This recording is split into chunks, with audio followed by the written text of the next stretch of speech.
नमस्कार, प्रणाम, good evening friends. इस वीडियो में हम लोग डिस्कस करेंगे जो एसएसटी रहेगा क्लास 6 का, उसको डिस्कस किया जाएगा। फ्रेंड्स, एसएसटी में सिविक्स, भूगोल और हिस्ट्री ये सारी चीज़ें रहेंगी, जिसको एक एक करके वीडियो में डिस्कस किया जाएगा। मीन्स फ्रेंड्स, मैं बता दूं, ये वीडियो बहुत ही हेल्पफुल होने वाली है एनसीईआरटी के पर्पज से। अगर आप बीपीएससी टीआरई 4 का एग्जामिनेशन देने जा रहे हैं तो ये वीडियो आपके लिए बहुत ही हेल्पफुल होगी। और टीआरई 3 का जो अभी एग्जामिनेशन हुआ है उन सब सारे क्वेश्चनों को भी इंक्लूड करते हुए आपको वीडियो प्रोवाइड कराई जाएगी। फ्रेंड्स, एनसीईआरटी पढ़ना बहुत ही जरूरी है। तो वीडियो की शुरुआत करते हैं, और चैनल पे पहली बार विजिट करें तो चैनल को सब्सक्राइब करते हुए बेल आइकन को भी प्रेस कर लीजिएगा। फ्रेंड्स, आइए, आपका प्रभाकर एकेडमी में स्वागत है। क्या है फ्रेंड्स कि अध्याय फर्स्ट में क्या दिया गया है कि क्या, कब और कहां और कैसे। Means what, when, where and how. कैसे लोग कहाँ रहते थे, लोग जो हैं वो पहले कहाँ पे रहते थे, पहले सिविलाइजेशन कहाँ पे हुई, इन सब सारे चीजों को भी डिस्कस करते हुए हम लोग आगे चलेंगे। कई लाख वर्ष पहले, मीन्स लाखों वर्ष पहले से लोग नर्मदा नदी के तट पे रहते थे। कहाँ पे रहते थे? नर्मदा नदी, नर्मदा और ताप्ती नदी, दो नदियां ऐसी हैं जो पश्चिम की तरफ बहने वाली नदियां हैं। मीन्स अरेबियन सी में गिरने वाली नदियां हैं। दो नदियां इंडिया में, यही दो नदियां हैं जो पश्चिम की तरफ बहने वाली नदियां हैं। ओके फ्रेंड्स, लोग नर्मदा नदी के तट पर रह रहे हैं। यहाँ रहने वाले आरंभिक लोगों में से कुछ कुशल संग्राहक हैं। क्या है? फूड गैदरर, ठीक है, संग्राहक थे जो आसपास के जंगलों की विशाल संपदा से परिचित थे। क्या? विशाल संपदा से परिचित थे, और अपने भोजन के लिए वे जड़ों, फलों तथा जंगल के अन्य उत्पादों का यहीं से संग्रह किया करते थे। मीन्स जो विशाल संपदा कौन था? तो जंगल था, जिसमें उनको फूड और भी सारी चीजें मिल जाती थी। वे जानवरों का आखेट मीन्स शिकार करते थे और उनको इकट्ठा करके खाते थे। ओके फ्रेंड्स, नेक्स्ट पॉइंट के बारे में डिस्कस करते हैं। नेक्स्ट पॉइंट क्या है, ध्यान से देखिएगा। उत्तर पश्चिम की सुलेमान, क्या? उत्तर पश्चिम की सुलेमान तथा किरथर पहाड़ियों के क्षेत्र में कुछ ऐसे स्थान हैं जहां लगभग 8000 पूर्व स्त्री पुरुषों ने लगभग सबसे पहले गेहूं तथा जौ जैसी फसलें उगाई थी। क्या? गेहूं तथा जौ जैसी फसलें को उपजाना आरंभ किया था। उन्होंने भेड़, बकरी और गाय बैलों जैसे पशुओं को पालतू बनाना भी शुरू किया था। ये लोग गांव में रहते थे। कहां पर रहते थे? गांव में रहते थे। फ्रेंड्स, ये जो मोस्ट इंपॉर्टेंट पॉइंट है, ये 8000 वर्ष पूर्व जो है, ये मोस्ट इंपॉर्टेंट पॉइंट है। उसके बाद फिर क्या? सबसे पहले गेहूं और जौ जैसी फसलों को उगाया गया, तो ये भी मोस्ट इंपॉर्टेंट पॉइंट है। और किसको पहले पालन किए थे? तो भेड़, बकरी और गाय बैल जैसे पशुओं को उन्होंने पालन शुरू किया था। तो ये मोस्ट इंपॉर्टेंट पॉइंट है, वो गांवों में रहते थे। नेक्स्ट जो पॉइंट है उसके बारे में डिस्कस करते हैं। नेक्स्ट पॉइंट क्या है फ्रेंड्स? उत्तर पूर्वी में गारो तथा मध्य भारत में विंध्य पहाड़ियों के कुछ अन्य ऐसे क्षेत्र थे जहां कृषि का विकास हुआ है। क्या हुआ है? जहां पे कृषि का विकास हुआ है। ओके फ्रेंड्स, नेक्स्ट क्या है पॉइंट कि जहां सबसे पहले चावल उपजाया गया वे स्थान विंध्य के उत्तर में स्थित है। कहां पे? विंध्य के उत्तर में स्थित है। फ्रेंड्स, ये भी मोस्ट इंपॉर्टेंट पॉइंट है। ओके फ्रेंड्स, और नेक्स्ट पॉइंट के पर डिस्कस करते हैं। नेक्स्ट पॉइंट क्या है? अब मानचित्र के बारे में डिस्कस करते हैं। देखिए फ्रेंड्स, ये झेलम नदी है और यहाँ पे चिनाब नदी, यहाँ पे 5 नदियां हैं, झेलम, चिनाब, सतलुज, ब्यास, ये सब नदियां, यहाँ पे 5 नदियां हैं जो पंजाब बना हुआ है यहाँ पे। ओके फ्रेंड्स, ये सिंधु नदी है। सिंधु नदी को इंडस नदी भी बोला जाता है। यहाँ से ये इंडस नदी निकली हुई है। सिंधु नदी ऐसे निकलते हुए, यहाँ से निकलते हुए जाकर के यहाँ पे कहाँ पे गिर गई है? तो अरेबियन सी में गिर गई है। किरथर पहाड़ी है और सुलेमान पहाड़ी है और काबुल नदी है। ये क्या है? काबुल नदी है। फ्रेंड्स, ये ब्रह्मपुत्र नदी है, जो ब्रह्मपुत्र नदी ऐसे हिमाचल प्रदेश से एंट्री करती हुए फिर ऐसे बांग्लादेश जाते हुए फिर क्या जाती है? बंगाल की खाड़ी में गिर जाती है। ओके फ्रेंड्स, और भी जो नदियां हैं उसके बारे में डिस्कस करते हैं। ये क्या? थार है। क्या? ये इधर रेगिस्तान है। यहाँ पे यमुना नदी है, यहाँ पे क्या है, चंबल है नदी। उसके बाद ये सारी बहुत सारी चीजें, गंगा नदी भी यहाँ पे भी है, और गंगा नदी ऐसे बहते हुए जाती है, जहाँ कहाँ गिर जाती है, वेस्ट बे ऑफ बंगाल में गिर जाती है। और ये महानदी है, और ये नर्मदा नदी है जो कि ऐसे गिरते हुए जाती है कहाँ पे, अरब सागर में गिर जाती है ताप्ती नदी। दो ऐसी नदियां जो पश्चिम की तरफ बहने वाली नदियां हैं। गोदावरी नदी ऐसे बहते हुए जाती है और बंगाल की खाड़ी में गिर जाती है। कृष्णा नदी भी ऐसे बहते हुए जाती है और जाकर के बंगाल की खाड़ी में गिर जाती है। तुंगभद्रा नदी है, पेन्नार नदी है, और ये सारी नदियां हैं। ओके फ्रेंड्स, इधर क्या है, अंडमान निकोबार, यहाँ पे अंडमान निकोबार द्वीप है, और इधर क्या है, लक्षद्वीप है। क्या इधर लक्षद्वीप है, क्या है, लक्षद्वीप। तो द्वीप किसे कहते हैं, आइलैंड किसे कहते हैं, जो चारों तरफ से पानी से घिरा होता है तो उसे आइलैंड बोलते हैं। तो पेनिसुला किसे बोलते हैं, तो पेनिसुला फ्रेंड्स इसको बोलते हैं जो कि तीन तरफ से पानी से घिरा होता है। जैसे हमारा भारत है, तीन तरफ से पानी से घिरा हुआ है, इसको हम पेनिसुला बोलेंगे। ओके फ्रेंड्स, नेक्स्ट क्वेश्चन की ओर प्रोसीड करते हैं। फ्रेंड्स, सहायक नदियां किसे कहते हैं, तो सहायक नदियां उन्हें कहते हैं जो एक बड़ी नदी में मिल जाती हैं, उसे ट्रिब्यूटरीज मींस इंग्लिश में ट्रिब्यूटरीज बोलती हैं, हिंदी में सहायक नदियां बोलते हैं। लगभग 4700 वर्ष पूर्व सिंधु तथा इसकी सहायक नदियां, सिंधु नदी 4700 साल पहले की बात की जा रही है। सिंधु नदियों के किनारे कुछ आरंभिक नगर फले फूले थे। सबसे पहले जो सिविलाइजेशन हुई थी, इंडस वैली सिविलाइजेशन हुई थी, सिंधु नदी के किनारे हुई थी। ओके फ्रेंड्स, नेक्स्ट पॉइंट के बारे में डिस्कस करते हैं। गंगा व इसकी सहायक नदियों के किनारे तथा समुद्र तटीय इलाकों में नगरों का विकास 2500 साल पहले हुआ था, और गंगा के दक्षिण में सोन नदियों के आसपास का क्षेत्र प्राचीन काल में मगध, जो वर्तमान में क्या है, बिहार में, मगध क्या है, बिहार में नाम से जाना जाता था। और इसके शासक क्या है, बहुत शक्तिशाली से उन्होंने एक विशाल राज्य बनाया था। क्या इन्होंने एक विशाल राज्य की स्थापना की थी। ओके फ्रेंड्स, नेक्स्ट पॉइंट के बारे में डिस्कस किया था, और देश के अन्य हिस्सों में भी ऐसे राज्यों की स्थापना की गई थी। अतः कभी लोग काम की तलाश में तो कभी प्राकृतिक आपदाओं के कारण एक स्थान से दूसरे स्थान जाया करते थे। काम की तलाश में भी एक जगह से दूसरी जगह जाते थे, और प्राकृतिक आपदाओं के कारण भी वो लोग, नेचुरल फिनोमेना के कारण भी एक जगह से दूसरे स्थान जाया करते थे। ओके फ्रेंड्स, नेक्स्ट पॉइंट क्या है कि धार्मिक गुरु लोगों का शिक्षा और सलाह देते हुए एक गांव से दूसरे गांव तथा एक कस्बे से दूसरे कस्बे भी जाया करते थे। जो धार्मिक गुरु थे एक जगह से दूसरे जगह जाते थे। आज लोग यात्राएं क्यों करते हैं, आज जो है टुडे मींस इस समय आज यात्राएं क्यों करते हैं, दक्षिण एशिया, आधुनिक भारत, पाकिस्तान, बांग्लादेश, नेपाल, भूटान और श्रीलंका एक महाद्वीप से छोटा है। क्या है, एक महाद्वीप से छोटा है, लेकिन विशालता तथा बाकी एशिया से समुद्रों, पहाड़ियों तथा पर्वतों से बटे होने के कारण इन्हें प्रायः उपमहाद्वीप भी कहा जाता है। क्या, प्रायः उपमहाद्वीप भी कहा जाता है। और देश के नाम भी कुछ डिस्कस कर लेते हैं, ध्यान से समझिएगा फ्रेंड्स।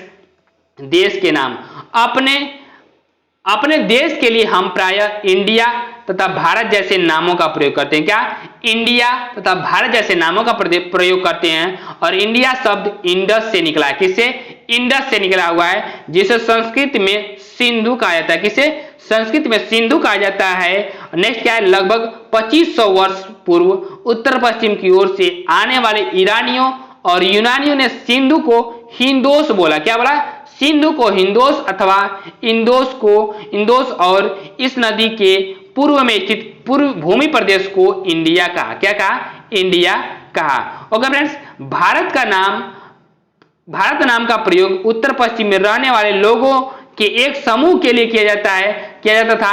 इस समूह का उल्लेख संस्कृत की आरंभिक काल थी, लगभग 3500 वर्ष पुरानी कृति ऋग्वेद में भी मिलता है। बाद में इसका प्रयोग देश के लिए होने लगा। क्या, बाद में इसका प्रयोग देश के लिए होने लगा। नेक्स्ट पॉइंट के बारे में डिस्कस करते हैं, अतीत के बारे में कैसे जानें। अतीत की जानकारी हम कई तरह से प्राप्त कर सकते हैं। इनमें से एक तरीका अतीत में लिखी हुई पुस्तकों को ढूंढना और पढ़ना है। क्या, अतीत में लिखी हुई पुस्तकों को ढूंढना और पढ़ना है। ये पुस्तकें हाथ से लिखी होने के कारण पांडुलिपि कही जाती है। क्या कही जाती है, पांडुलिपि कही जाती है। और अंग्रेजी में पांडुलिपि के लिए प्रयुक्त होने वाला मैन्युस्क्रिप्ट शब्द लैटिन शब्द के मेनू जिसका अर्थ हाथ होता है। क्या? लैटिन शब्द के मेनू जिसका अर्थ हाथ होता है से निकला है। ये पांडुलिपियां प्रायः ताड़पत्रों अथवा हिमालय क्षेत्र में उगने वाले भोज नाम पेड़ की छाल से विशेष तरीके से तैयार भोजपत्र पर लिखी मिलती हैं। क्या? भोजपत्र पर लिखी मिलती हैं। नेक्स्ट पॉइंट की तरफ डिस्कस करते हैं। ताड़पत्रों से बनी पांडुलिपियां लगभग 1000 वर्ष पहले लिखी गई थी। किताब बनाने के लिए ताड़ के पत्तों को काट करके उनके अलग अलग हिस्सों को एक साथ बांध दिया जाता था। ओके फ्रेंड्स, आइए नेक्स्ट पॉइंट की तरफ डिस्कस करते हैं। मैं बता दूं कि प्राय ये पांडुलिपियां मंदिरों और विहारों में प्राप्त होती। कहां पे? मंदिरों और विहारों में प्राप्त होती हैं। इन पुस्तकों में धार्मिक मान्यताओं व व्यवहारों, राजाओं के जीवन, औषधियों तथा विज्ञान आदि सभी प्रकार के विषयों की चर्चा मिलती है। इनके अतिरिक्त हमारे यहाँ महाकाव्य, कविताएं तथा नाटक भी हैं। क्या है? महाकाव्य, कविताएं तथा नाटक भी हैं। इनमें से कई संस्कृत में लिखे हुए मिलते हैं, जबकि अन्य प्राकृतिक और तमिल में भी हैं। क्या है? तमिल में भी हैं। प्राकृतिक भाषा का प्रयोग आम लोग करते थे। क्या करते थे? आम लोग करते थे।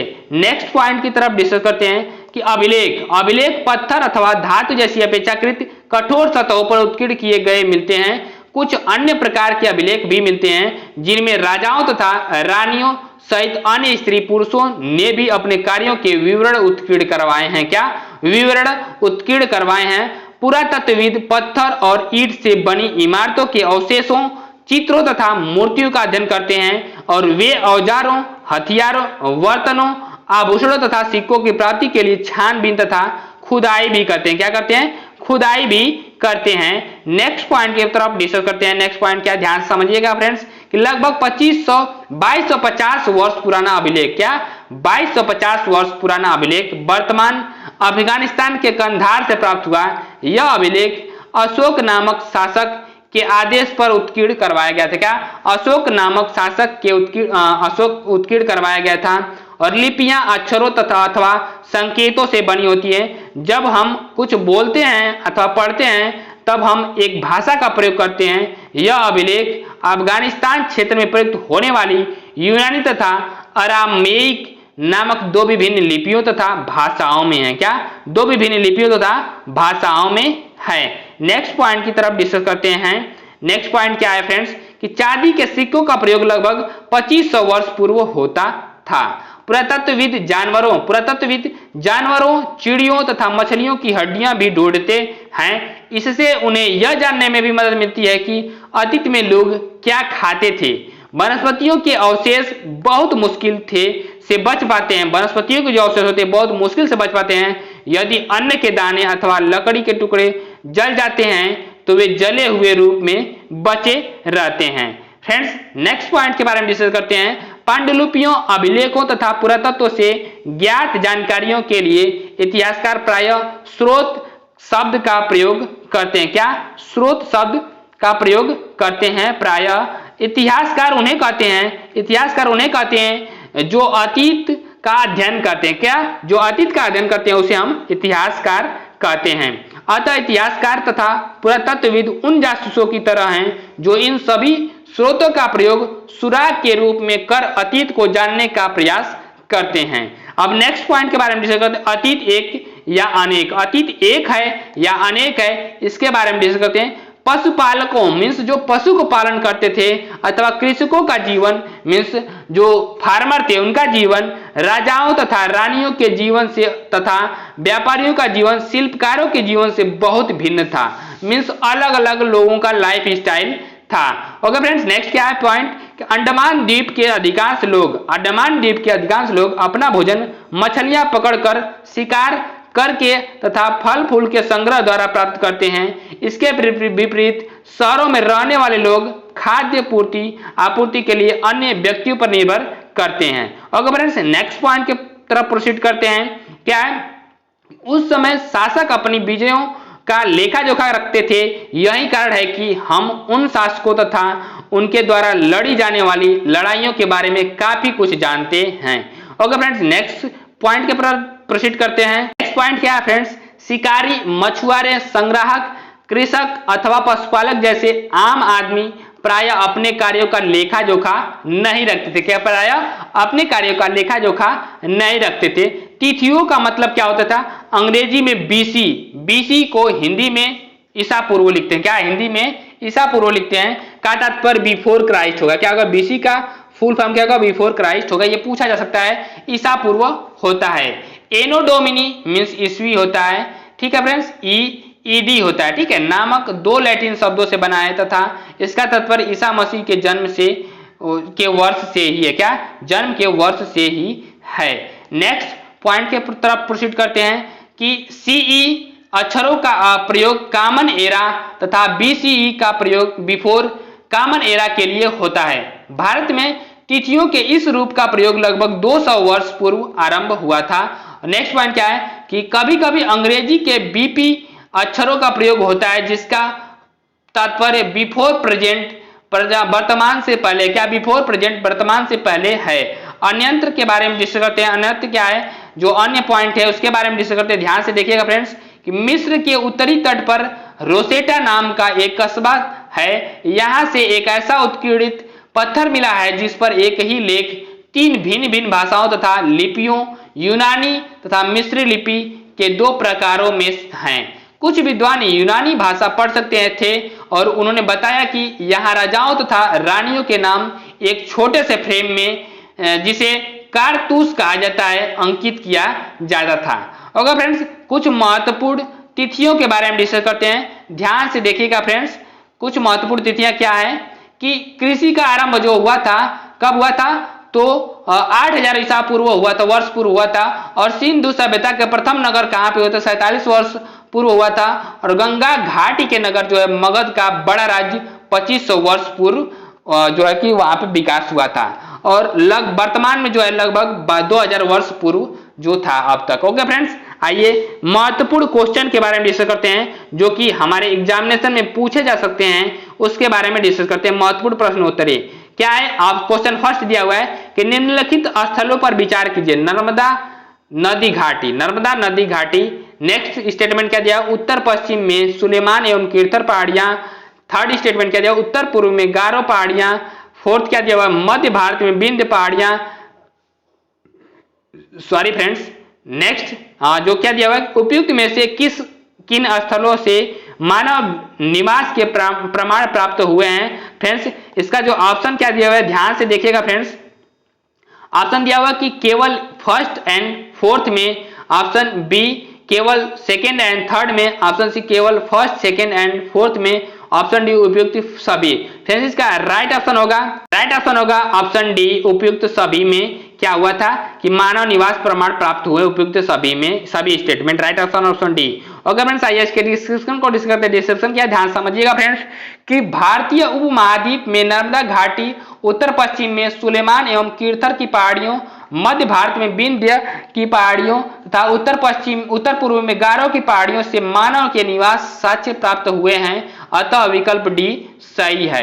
ओके फ्रेंड्स, नेक्स्ट क्वेश्चन की ओर प्रोसीड करते हैं। क्या है देखिएगा ध्यान से फ्रेंड्स, नेक्स्ट क्वेश्चन क्या, ध्यान से देखिएगा। निम्नलिखित में किस राज्य की स्थापना गंगा एवं इसकी सहायक नदी सोन के मध्य हुआ है। तो option A Angaraj, option B Magadh राज्य, ऑप्शन सी काशी राज्य, ऑप्शन डी कोसल राज्य। फ्रेंड्स, इसका राइट ऑप्शन हो जाएगा ऑप्शन बी मगध राज्य। क्या होगा right option, option B Magadh राज्य, जो गंगा और सोन नदी के बीच में हुआ है। ओके फ्रेंड्स, गंगा और इसकी सहायक नदी सोन के मध्य में हुआ है। आइए इसके डिस्क्रिप्शन को डिस्क्रिप्शन क्या है, ध्यान से समझिएगा फ्रेंड्स कि गंगा के दक्षिण में सहायक नदी सोन के आसपास का क्षेत्र प्राचीन काल में मगध वर्तमान बिहार नाम से जाना जाता था। इसके शासक बहुत शक्तिशाली थे और उन्हें एक विशाल राज्य स्थापित किया था। क्या, विशाल राज्य स्थापित किया था। नेक्स्ट क्वेश्चन की ओर प्रोसीड करते हैं। क्वेश्चन नंबर थर्ड क्या दिया हुआ है, ध्यान से समझिएगा फ्रेंड्स। भारत के समुद्र तटवर्ती इलाकों में नगरों के विकास का साक्ष्य प्राप्त होता है। ऑप्शन ए 5000 वर्ष पूर्व, ऑप्शन बी 3000 वर्ष पूर्व, ऑप्शन सी 2500 वर्ष पूर्व, ऑप्शन डी 2000 वर्ष पूर्व। फ्रेंड्स, इसका राइट ऑप्शन होगा ऑप्शन सी 2500 वर्ष पूर्व। क्या, 2500 वर्ष पूर्व। ओके फ्रेंड्स, आइए इसके डिस्क्रिप्शन को डिस्क्रिप्शन क्या, ध्यान समझिएगा फ्रेंड्स। गंगा एवं इसकी सहायक नदियों के किनारे तथा समुद्र तटवर्ती इलाकों में नगरों का विकास 2500 वर्ष पूर्व हुआ था। Okay friends, next question number 4 की तरफ प्रोसीड करते हैं। क्वेश्चन नंबर 4 क्या दिया हुआ है कि प्राचीन हस्तलिखित पुस्तकों को पांडुलिपि कहा जाता है। अंग्रेजी में पांडुलिपि के लिए प्रयुक्त शब्द है। Option A manuscripts, option B lethuscripts, option C lotoscripts, option D telescripts. Friends का राइट आंसर हो जाएगा ऑप्शन ए मनुस्क्रिप्ट्स। क्या मनुस्क्रिप्ट्स या मैन्युस्क्रिप्ट्स होगा right answer option A. Okay friends, आइए इसके डिस्क्रिप्शन को डिस्कस करते हैं। डिस्क्रिप्शन क्या ध्यान से समझिएगा फ्रेंड्स कि प्राचीन हस्तलिखित पुस्तकों जिनको पांडुलिपि कहा जाता है, अंग्रेजी में पांडुलिपि के लिए प्रयुक्त होने वाला शब्द मैन्युस्क्रिप्ट है, जो लैटिन भाषा के मेनू से निकला है, जिसका अर्थ हाथ है। जिसका अर्थ क्या है? हाथ है। ये पांडुलिपियां प्रायः ताड़पत्रों अथवा भोजपत्रों पर लिखी जाती हैं। ओके फ्रेंड्स, नेक्स्ट क्वेश्चन के ऊपर क्वेश्चन नंबर 5। क्वेश्चन नंबर 5 क्या दिया है ध्यान से समझिएगा फ्रेंड्स कि मनुष्य, पशु या पौधे के अवशेष की प्राचीनता का निर्धारण किस विधि से करते हैं? तो ऑप्शन ए कार्बन 14 पद्धति, ऑप्शन बी जो ताप संदीप्त विधि, ऑप्शन सी पोटेशियम आर्गन विधि और ऑप्शन डी स्टोन हैमर विधि। फ्रेंड्स इसका राइट ऑप्शन होगा ऑप्शन ए कार्बन 14 पद्धति। क्या ऑप्शन ए कार्बन 14 पद्धति। ओके फ्रेंड्स, आइए इसके डिस्क्रिप्शन को डिस्कस करते हैं। डिस्क्रिप्शन क्या है ध्यान से समझिएगा फ्रेंड्स। डिस्क्रिप्शन क्या है कि मनुष्य, पशु या पौधे के अवशेष की प्राचीनतम का निर्धारण कार्बन 14 पद्धति विधि से करते हैं। कार्बन 14 पद्धति को ही रेडियो कार्बन विधि के नाम से भी जाना जाता है, रेडियो कार्बन डेटिंग के नाम से भी जाना जाता है। इस पद्धति के माध्यम से खुदाई में मिली वस्तुओं के समय का निर्धारण किया जाता है। ओके फ्रेंड्स, नेक्स्ट क्वेश्चन के प्रोसीड करते। क्वेश्चन नंबर 6 क्या दिया हुआ है ध्यान से समझिएगा फ्रेंड्स कि उत्तर भारत को दक्षिण भारत से कौन सा पर्वत अलग करता है? तो ऑप्शन ए हिमालय पर्वत, ऑप्शन बी विंध्य पर्वत, ऑप्शन सी पूर्वी घाट, ऑप्शन डी पश्चिमी घाट। फ्रेंड्स इसका राइट ऑप्शन होगा ऑप्शन बी विंध्य पर्वत। क्या राइट ऑप्शन बी विंध्य पर्वत अलग करता है। ओके फ्रेंड्स, आइए इसके डिस्क्रिप्शन को डिस्कस करते हैं। डिस्क्रिप्शन क्या ध्यान समझिएगा फ्रेंड्स।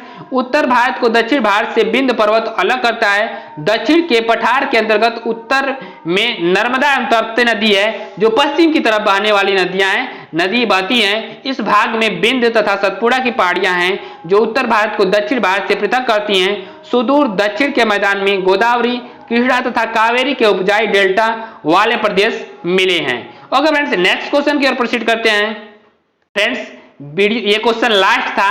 फ्रेंड्स वीडियो को हम यहीं पे एंड करते हैं। वीडियो को देखने के लिए बहुत बहुत धन्यवाद। फ्रेंड्स वीडियो पे अगर पहली बार विजिट कर रहे हैं तो चैनल को सब्सक्राइब करते हुए बेल आइकन को भी प्रेस कर लीजिएगा, जिससे कि आपके पास लेटेस्ट अपडेट पहुंचती रहे और ऐसे इन्फॉर्मेटिव वीडियो आप देखते रहें। Okay friends, bye bye.